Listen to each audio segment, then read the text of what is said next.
Africa is marking World AIDS Day under the theme Know Your Status. Another of our reporters, Siphamandla Goge, is out and about. He is in Newcastle in Kwazulu-Natal.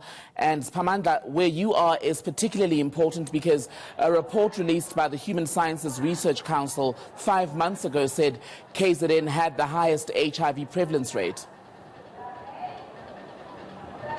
That has always been the case for many years. Kwazulu-Natal continues to have the highest number of people infected with HIV, but the province has made some strides, even though it has made some strides, but it's been battling to deal with the number of new infections, even though it has been able to decrease that. If you would recall, Tembekile, South Africa in general has got the biggest ARV scheme globally, and I think in South Africa more than 3.4 million people are on that scheme of ARVs. In KwaZulu-Natal alone, it's more than 1.2 million people who are on that scheme. So KwaZulu-Natal continues to battle with the highest number of people infected. And this region of Amajuba in northern KwaZulu-Natal, where we are, that's in Newcastle and surroundings, it's one of the biggest regions or districts in KwaZulu-Natal. It's also one of those districts whereby the NHI is being piloted.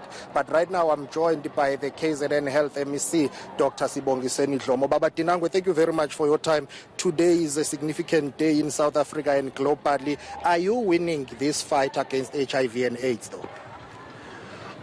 Thank you very much for this opportunity. I'd like to say, look at our theme, which says, Cheka impilo, know your status. You know, in 2001, if we had said the same slogan, know your status, and you come back HIV positive, we will pray for you, hope for you that you will still be alive and well, give you back treatment, multivitamins, and say, go home. This is all that we have for you. If you say the same thing in 2009, we will say to you, you are HIV positive, but your CD4 count is 400. Go home, come back, we'll check you again because we are not yet starting you on treatment. To date in 2018, when we check your status and see check impilo, we will say to you, hold on a bit, we will start your treatment today. That has been a significant milestone by our government, which also has resulted into the picture that you see today. Now, I could actually give you a bit more.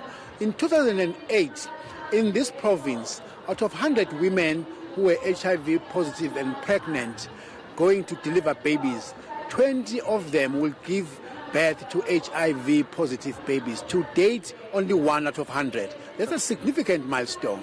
But also, let's talk about new infections because that's one of the concerns. Yes, there are strides that have been made, but it's a concern, particularly for young people between the ages of 19 to 35 and 49. In this province, in 2016, our president, then who was a deputy president, Ubaba Cyril Ramaphosa, came to Mgungundlovu to launch a campaign focusing on that age group, which we call She Conquers.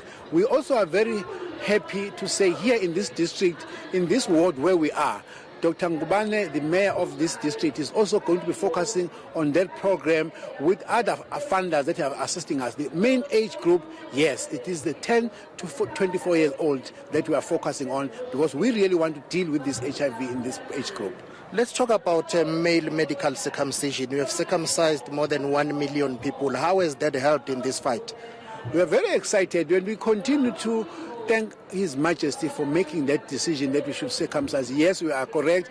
We celebrated in May this year 1 million men who have been circumcised. We continue to circumcise, but that has actually, the message must be, yes, do circumcise. It covers you up to 60%. We still need you to actually use other measures, including condoms, to cover you 100%. But in closing, MEC, your health department is facing some challenges. People of KwaZulu-Natal, they continue to face this burden. Moving forward, some people criticize you saying you have decreased your aggressiveness in terms of your message when it comes to HIV and AIDS. 30 seconds. I don't think we have. We are even much more stronger. Look, we have trained even more. You see, we don't depend even on we have the foot soldiers who are CCGs. We have now the nurses who are trained on HIV. So we go province-wide. We're still very strong. We continue to be strong. We know that if you want to turn the corner in the province, you will assist us to turn the corner in the whole country if we do so. So we are very clear KwaZulu-Natal must lead, do faster and better, because the whole province, the whole country is waiting on us to do better. That's Health MEC, Dr. Sibongiseni Dlomo. He's here. Of course, people are inside the tent. They've come in numbers because, as we have said earlier on, that this district of Amajuba is one of those who are hardest hit by HIV and AIDS in KwaZulu-Natal.